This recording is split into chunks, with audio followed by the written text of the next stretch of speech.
Ladies and gentlemen, good day and welcome to the South Indian Bank's Q1 FY25 results conference call hosted by ICICI Securities. As a reminder, all the participants' line will be in the listen-only mode and there will be an opportunity for you to ask questions after the presentation concludes. Should you need any assistance during the conference call, please signal an operator by pressing star and then 0 on your touch-tone phone. Please note that this conference is being recorded. I now hand the conference over to Mr. P.R. Seshadri, Managing Director and CEO. Thank you and over to you, sir. Thank you very much, ma'am. Greatly appreciate it. At the outset, let me thank all of you who've taken the trouble to join us in this earnings call for South Indian Bank for Q1 of FY25. So thank you very much. I understand it's a very busy season when it comes to earnings being reported, and we really do appreciate the fact that you've joined us. I'm joined by my colleague, Mr. Bauti Jose, who recently joined us as an Executive Director on the board, Mr. Andrew George, who's our Chief General Manager for HR and Operations, Mr. Sinha, who is our Chief General Manager and Head of Distribution and Branch Banking, and Mr. Vinod Francis, who is the General Manager and Chief Financial Officer for the institution, along with a clutch of other senior executives. Let me start with a few of the key highlights of the financial performance for the quarter that just ended. The bank declared a net profit of 294 crores, which is a growth of approximately 45% compared to the prior year. Total deposits grew by 8% to 1,03,532 crores from 95,499 crores on a year-on-year basis.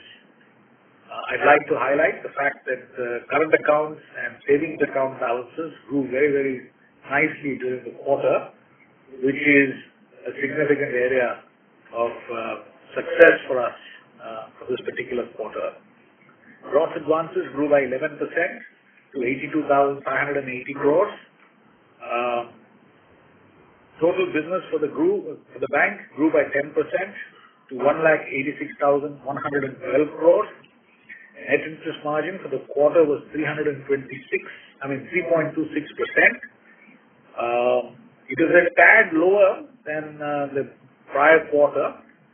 However, I think we have been working very hard to ensure that the cost of funds are managed very tightly, and we do think that we have an action plan that can continue to address this issue as we go forward.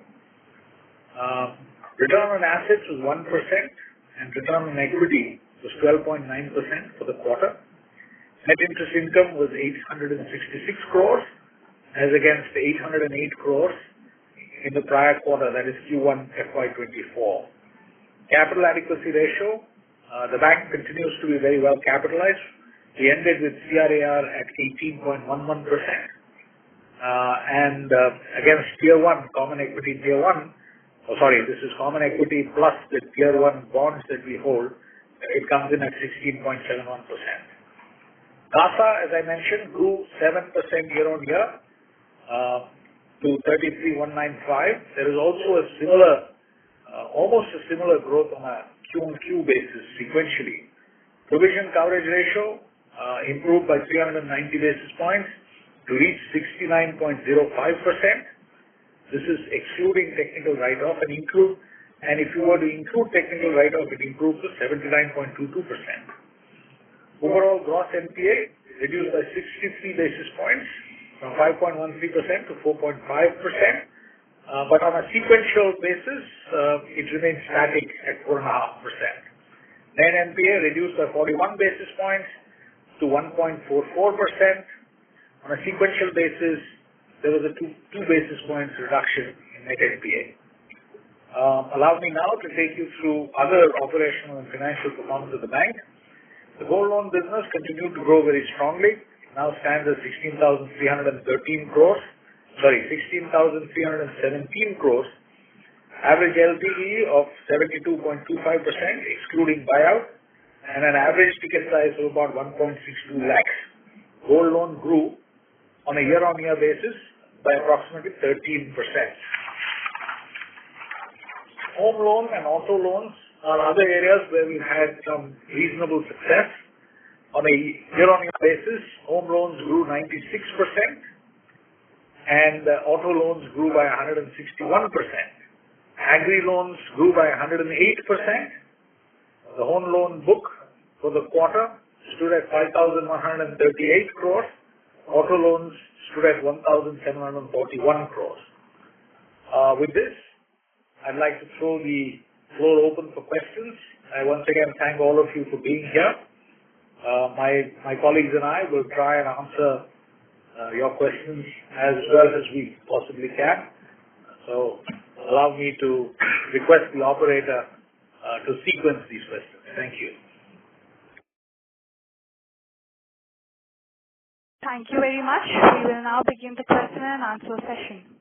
Anyone who wishes to ask a question may press star and 1 on the touch-tone phone. If you wish to remove yourself from the question queue, you may press star and 2. Participants are requested to use handsets while asking a question. Ladies and gentlemen, we will wait for a moment while the question queue assembles.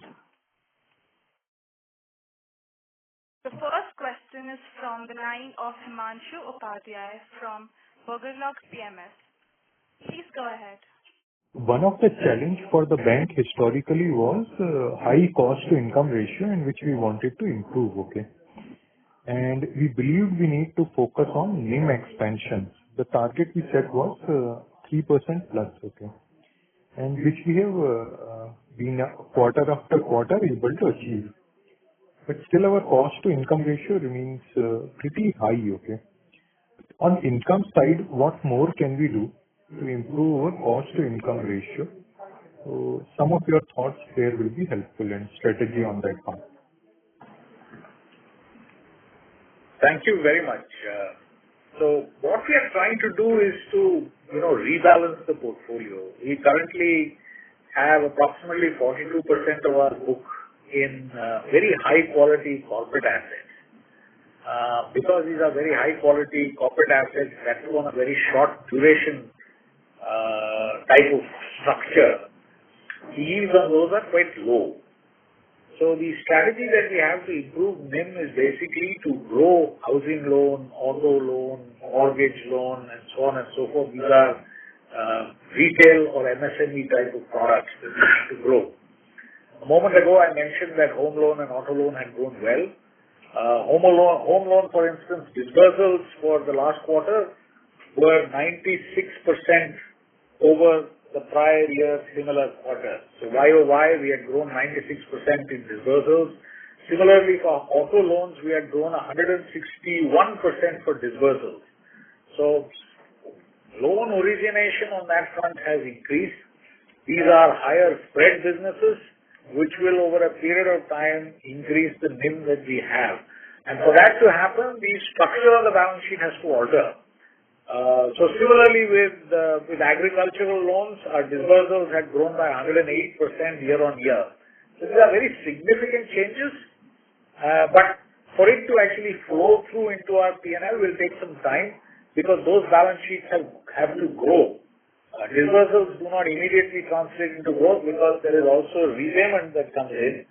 So over a period of time, as these disbursal values increase, these balance sheets will grow. These have larger margins than the corporate book that we have. So as that happens, automatically the NIM will shift upwards. And that's what we are working to do. And unfortunately, that will take a little bit of time for us to achieve. We are trying to do it as quickly as possible by focusing all our attention on this business. But having said that, it is an endeavor that cannot be done overnight. It does take time for the structure of the balance sheet to be changed. The follow-up on this is the mortgage business or home loan business, what we are trying to build now. What type of segment are we focusing on? Because in case of service-oriented, we don't see that high margins generally. So what would be the end customer whom you are trying to focus on for your mortgage business? And So this 3.23%, do you think that we will need to take it further to, let's say, 3.75 type of percentage, and would that be the strategy for us? So we, in the short run, in the medium term, we want to get to about 3.5. So from 3.26, we want to get to consistently 3.5. And thereafter, try and, there's a lot of asset mix that need to be changed for us to get to 4. But that will be there has to be a glide path to this. So in the medium term, we're talking about, a six quarters hence, we are hoping that we'll get to about 3.5 and then have a glide path upwards. The asset category that you're talking about, housing loan, is actually a big category. There are these super prime customers who are working for, super cat A type of companies, for whom interest rate, the spreads on our current cost of funds would be nearer to 300 basis points. But then there are others, where the spreads would be closer to 400 basis points. And on the affordable housing end of the things, it will be closer to 600 basis points or so. So we are operating across this category, and we are hoping that it will land us with something like 450 basis points or so, which is a significant increase over the spread that we are currently getting on our high-quality corporate asset book. So over time, this should nudge the NIM upwards, but it will take time as the balance sheets build up. Okay, thanks. And the second question is, we have old book which is running down, okay? Can we assume that which is around 22,000 crores, will be completely running down in next 2 years? And secondly, as the new book is getting built, currently we are seeing very low net NPA and gross NPA. But can you give some seasoning aspects to it, that the book which was built 3 years back, what type of gross NPAs are there in that book? Because the base is continuously increasing for the newer book, and a lot of new loans are getting signed there. So how should we build or what is the bank business model if a new book is the base business for us 2 years hence? So with respect to the gold portfolio, actually it's been growing very nicely. So we've grown 13% year on year. So our balance sheet is now 16,317 crores. There are certain sub-segments of the gold business which is running down.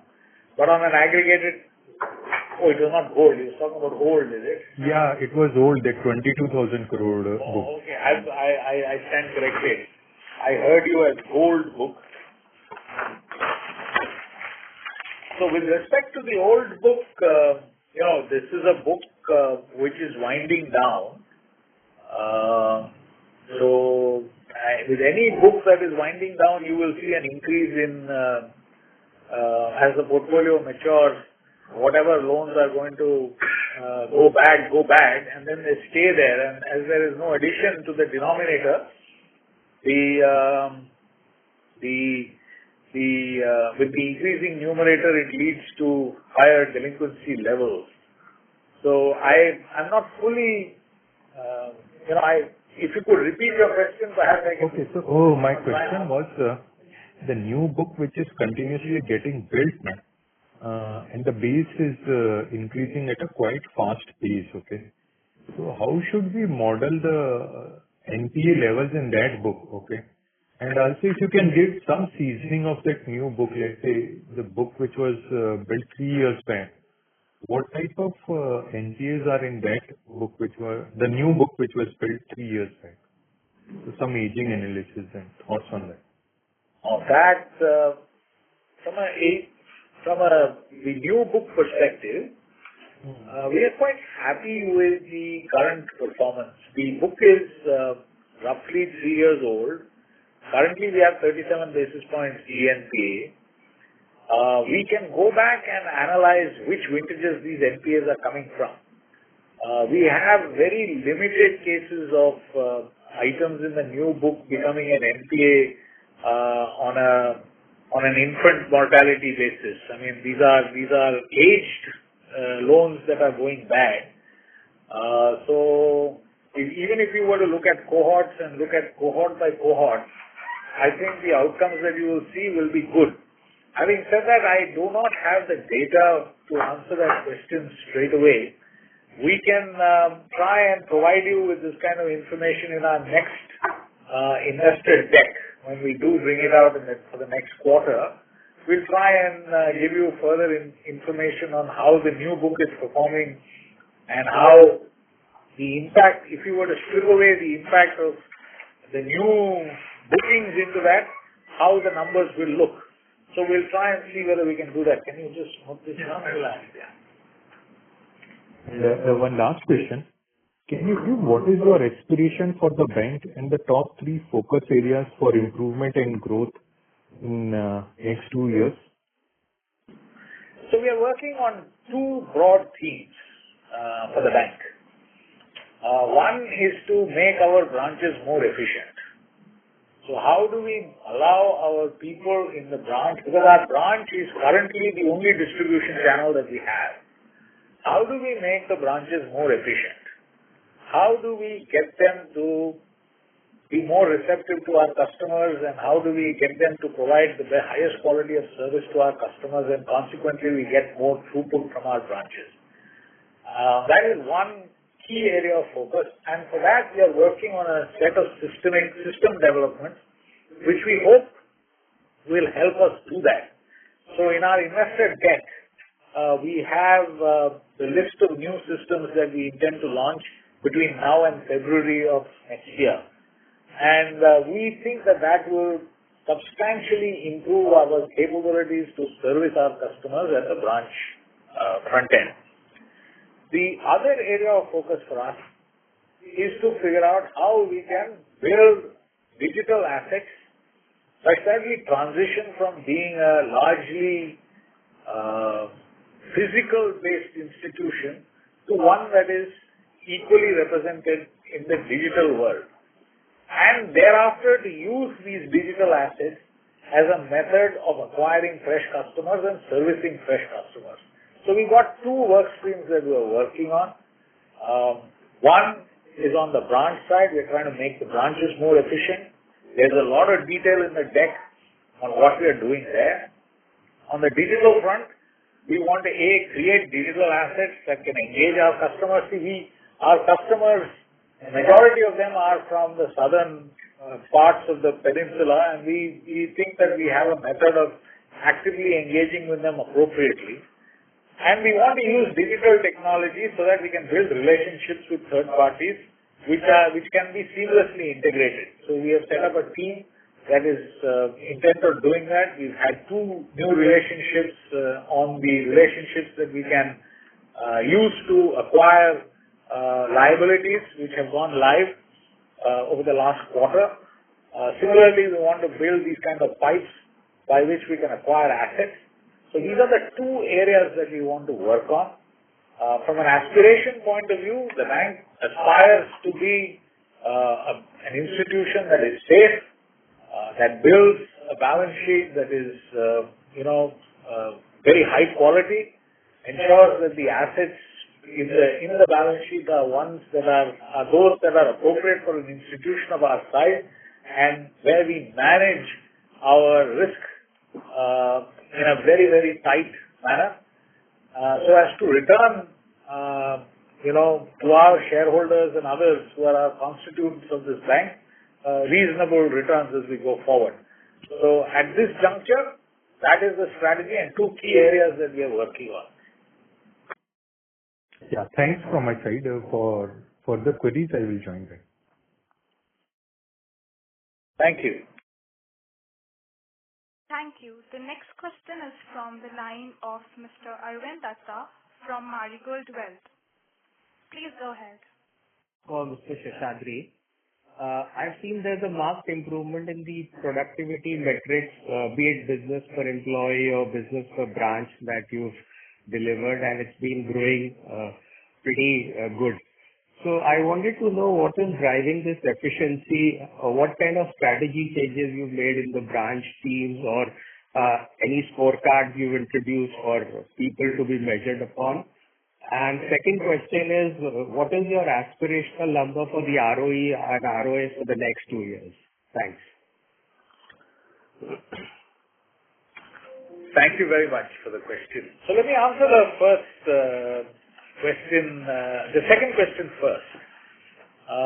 From an ROE point of view, I think in the current scenario, I think our ROE will remain at this 100 basis points level in the short to medium term. ROA will remain at 100 basis points in the short to medium term, because for a structural shift in ROA to happen, the biggest change that needs to happen is that NIMs have to grow, and their revenues have to start coming up very strongly, and that will happen once the balance sheet structure starts changing. So right now we have a preponderance of lower yielding, high quality assets, which even though the balance sheet does grow, revenues need not grow commensurately. So our strategy is to grow higher yield assets, in a controlled manner, so that the NIM of the institution over time changes. But that's not going to happen very quickly. The business per employee has increased, because CASA balances have been growing and deposit balances have been growing, as well as our loan book has been growing. Now, the strategy that we are following there is that we've put in place a system called SIB Max. This is a method of measuring our branches for their throughput. So, in the old days, the way we used to measure a branch was we used to look at what all they sold. They could have sold 10 current accounts of a particular type, 20 current accounts of another type, 10 savings accounts of one type, 100 savings accounts of another type. Now, these are all disparate products, and it is very hard to figure out what the actual value addition from a sales point of view was. So for the last 2 quarters, we've been measuring sales value addition, which is basically we are trying to figure out, we have created a program called SIB Max that awards points for any product that is sold, and the points are correlated to the net present value that is created by the sale of that product, historical net present value that is created. And at the branch level, we have set goals for the branch to how many points are required, and if they achieve more than those points, there is an incentive program as well. Most importantly, what this does is it allows us to compare performance across branches, because it normalizes different products that are sold into one measurement metric, which is points. And therefore, branch A versus branch B can be compared, even though the two may be different. And we know, how much value addition there is from branch A versus branch B. And I think that is one area where we are trying very hard to work on and push productivity from our branches. To a degree, it is working. And for the first time, we have a mechanism of, tracking this, measuring this, and getting people to be aware of the level of value addition at the branch, which historically was not otherwise possible. I trust that answers your question. Yeah, thank you so much, and all the best to you, Mr. Shashadri. Thank you. Ladies and gentlemen, good day. In order to ensure that the management is able to address questions from all participants in the conference, please limit your questions to 2 per participant.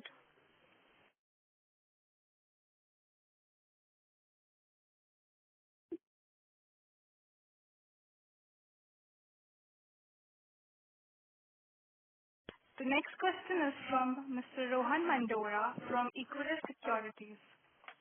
Please go ahead.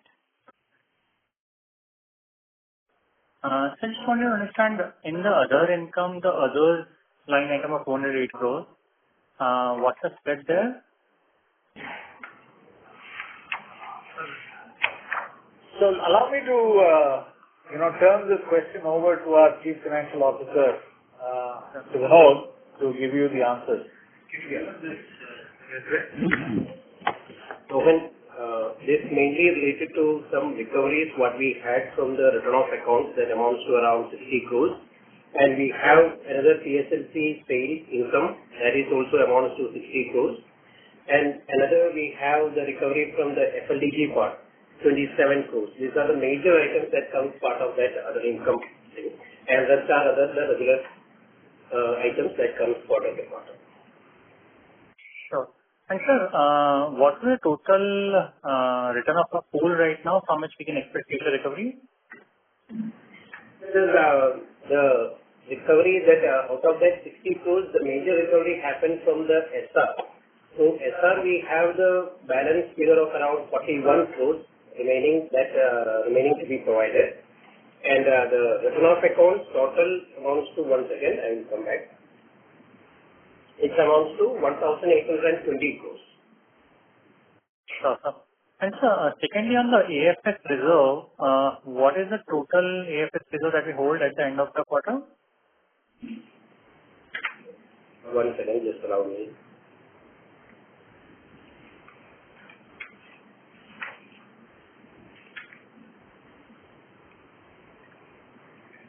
It's around 2.18 crores. 2.18 crores. Sure. So just here, I want to understand the investment fluctuation reserve that we used to create earlier. That thing has moved to general reserve. But incrementally, will we continue to create investment fluctuation reserve or maintain investment fluctuation reserve? How does that piece work incrementally? Sir, investment fluctuation reserve we are keeping as it is. Only investment reserve what we have moved to the general reserve. So we are continuing with the investment fluctuation reserve that we will be continuing. Sorry. If you could just repeat that. Investment fluctuation reserve continues as it is? That will be continuing as it is. Investment reserve has moved to the general reserve. Got it. And so the 2.18 crores that you're saying is the total AFS reserve net of all the movements that have happened? Correct. This was the... Okay, sure. And sir, on the agri slippages, there was an uptick this quarter. How are we seeing the traction incrementally? Allow me to answer that question. On the agri front, we continue to work on the collection front to ensure that we moderate this.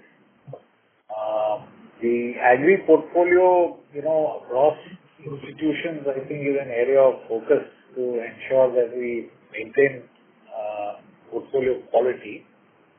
We think that a reasonable chunk of the pain that we've had is behind us. There is still some pain to be had, but we are working hard on ensuring that we manage the flow throughs as we go forward. Sure. Thanks a lot.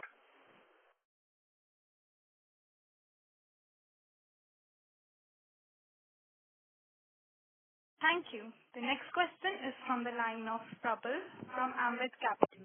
Please go ahead. Am I audible, sir? Yeah, please go ahead. So my first question was on yield. So if you can explain why yield on advances went down and why was there a sharp jump in yield on investments? So yield on advances going down is because of interest reversals. Correct me if I'm wrong. This basically occurred on account of the increased agri slippage. And as you know, agri business, the accruals can go on for 2 years before the reversal of on-accrual reversal of interest takes place. And since we had higher, agri slippage this quarter, that ended up reducing the yield on advance considerably. That is the key culprit for this. Okay. Can you quantify how much was the reversal because of this? So the reversal on account of this was roughly 15 crores, as I'm being told here.